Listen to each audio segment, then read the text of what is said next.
बंद हवेली का साया मध्य प्रदेश के एक दूर दराज गांव के बाहर एक बहुत पुरानी और डरावनी हवेली खड़ी थी, जिसे लोग बंद हवेली कहते थे।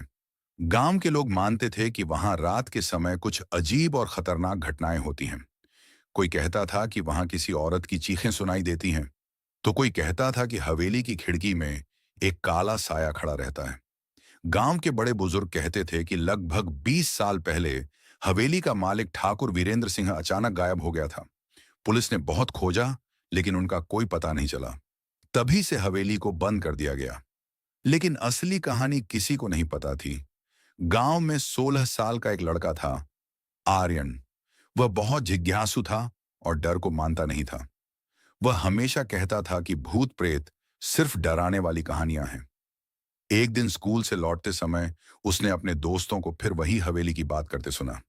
दोस्त एक, मैंने कल रात वहां से रोने की आवाज सुनी थी। दोस्त दो, मेरे चाचा बोले वहां खिड़की में कोई खड़ा था। आर्यन मुस्कुराया और बोला, मैं एक रात वहां जाकर सब सच पता करूंगा। दोस्त डर गए, लेकिन आर्यन अपने फैसले पर अडिग था। रात की शुरुआत।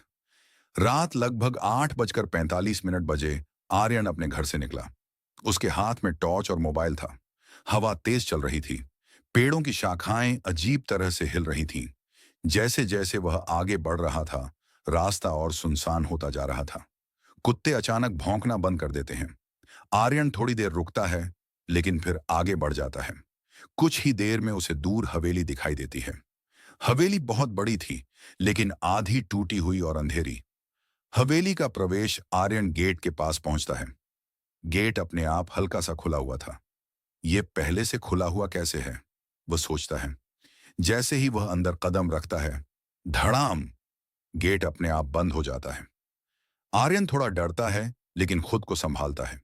अंदर पूरा आंगन सूखे पत्तों से भरा था। चारों तरफ घना अंधेरा और सन्नाटा था। उसकी टॉर्च की रोशनी कमजोर लग रही थी। अजीब घटनाएं। आर्यन हवेली के अंदर मुख्य हॉल में पहुंचता है। दीवारों पर पुरानी तस्वीरें टंगी थीं। हर तस्वीर में किसी की आंखें उसे घूरती हुई लगती हैं। अचानक ऊपर से आवाज आती है, थक। आर्यन रुक जाता है। फिर आवाज आती है, थक थक। वह धीरे धीरे सीढ़ियों की तरफ बढ़ता है। सीढ़ियां चरमराने लगती हैं। जैसे ही वह आधे रास्ते पर पहुंचता है, उसकी टॉर्च टिमटिमाने लगती है। गलियारे का डर। ऊपर एक लंबा और अंधेरा गलियारा था। एक कमरे का दरवाजा थोड़ा खुला था। अंदर से ठंडी हवा आ रही थी। आर्यन धीरे धीरे अंदर जाता है। कमरे में एक पुरानी मेज थी। मेज पर एक डायरी रखी थी। डायरी के पन्ने पीले पड़ चुके थे। उसमें लिखा था, जो भी इस हवेली में रात 12 बजे के बाद रुका, वह वापस नहीं गया। यह पढ़ते ही आर्यन का दिल तेज धड़कने लगता है। तभी खिड़की अपने आप बंद हो जाती है। धड़ाम। परछाई का खेल। गलियारे में अब पूरी तरह अंधेरा था। आर्यन को लगता है कोई उसके पीछे चल रहा है। थक थक थक।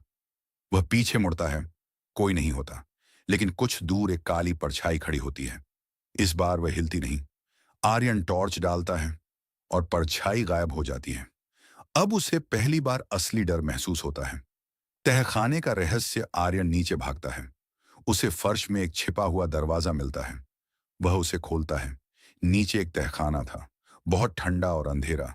वहां पुराने बक्से और फाइलें पड़ी थीं। एक फाइल में लिखा था, ठाकुर वीरेंद्र सिंह मरे नहीं थे, उन्होंने अपनी मौत को छुपाया था। आर्यन हैरान हो जाता है। तभी उसे फिर वहीं परछाई दिखाई देती है।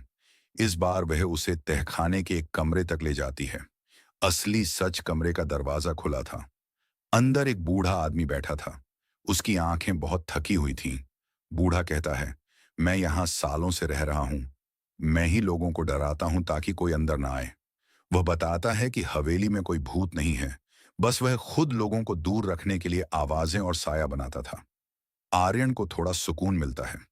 आखिरी मोड़ सुबह होने लगती है। आर्यन हवेली से बाहर निकलने लगता है।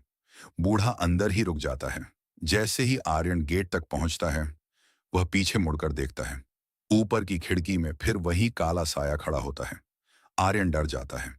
वह वापस मुड़कर बूढ़े को बुलाता है, लेकिन वह बूढ़ा उसके पीछे खड़ा था और कहता है, मैं तो यहीं हूं। अंतिम डर। आर्यन का दिल जोर से धड़कने लगता है। वह फिर खिड़की की तरफ देखता है। अब दोनों जगह साया था, एक खिड़की में और एक अंदर हवेली में। अचानक पूरी हवेली से जोरदार हंसी गूंजती है। हवा तेज हो जाती है, खिड़कियां अपने आप बंद और खुलने लगती हैं, और फिर अचानक सब शांत हो जाता है। आर्यन अकेला खड़ा रहता है, और आज भी गांव के लोग कहते हैं कि उस हवेली की खिड़की में कोई खड़ा रहता है, जो हर आने वाले को देखता है और मुस्कुराता है।